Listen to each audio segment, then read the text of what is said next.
Hey, good morning, everyone. It's 6:59, about to be 7 o'clock here on the East Coast. I'm Anne-Marie Green. I'm really glad you are here this morning. I know every morning we start with some pretty tough numbers, but we will have a little bit of good news afterwards.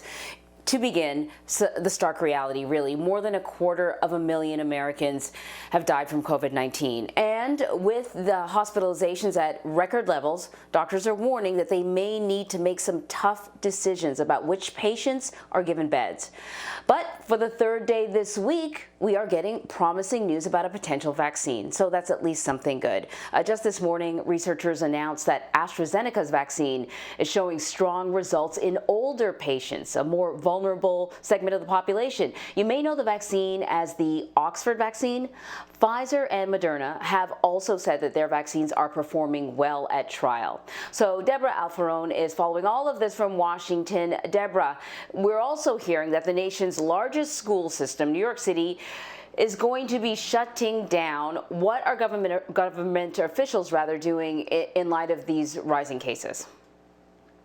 Well, Anne-Marie, it depends really on where you are. So let's say North Dakota, right there, the governor is ordering a mask mandate. In Chicago, they're asking people to stay at home as much as they can. And then you look at Florida, where they're making no changes.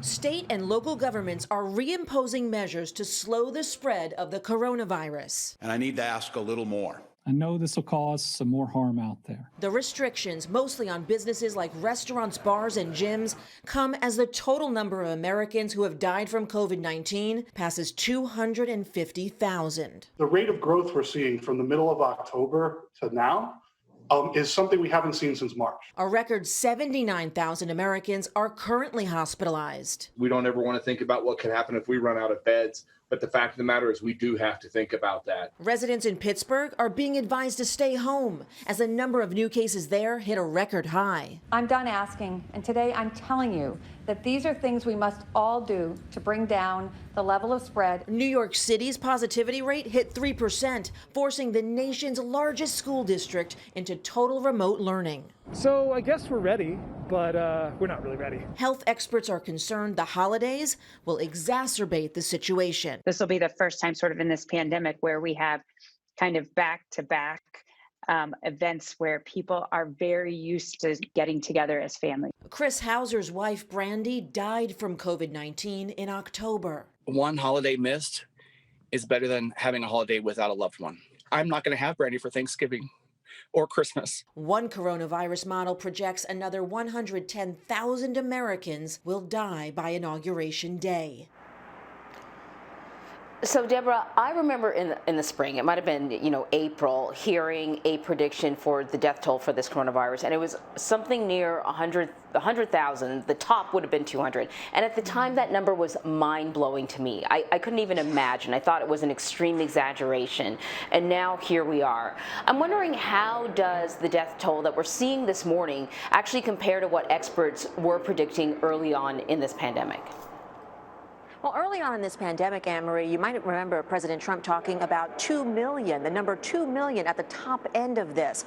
And so 200,000 to 2 million was the range that we were receiving back in the beginning of all of this. We've obviously passed that 200,000 mark.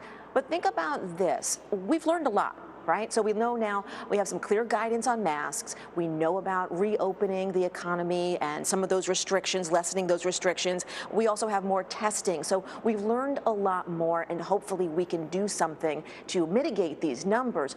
But then on the other hand, you hear about frontline healthcare workers who are in hospitals with people who are dying of this, who still don't believe it exists. It's mind-boggling.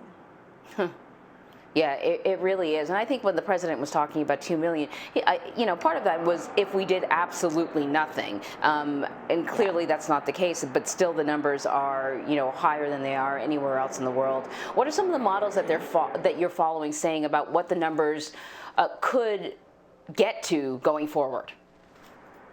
Well, doctors that are part of the coronavirus task force were telling Vice President Mike Pence earlier this week they're looking at 1,500 deaths a day possibly by next week, and also by Christmas. 2,000 a day. Now, again, that's if we don't do anything. They're saying they want all bars to close. They want indoor dining to just stop, cold stop. And they fear that hospitals could run out of beds. Now, there is one research group that I was doing some research earlier. They say if we don't do anything, we could be looking at the number 400,000 by March 2021. But again, going back to what I was saying, we have learned so much. You know, it's just a matter of, are we going to take some kind of action across the country, and are we going to have hope? That is so true. At least we're getting news about these vaccines, but you know, we got to make it to the point where the vaccines can be widely distributed, which means that we all have to do our part. Debra Alfarone, thank you so much, Debra. You're welcome.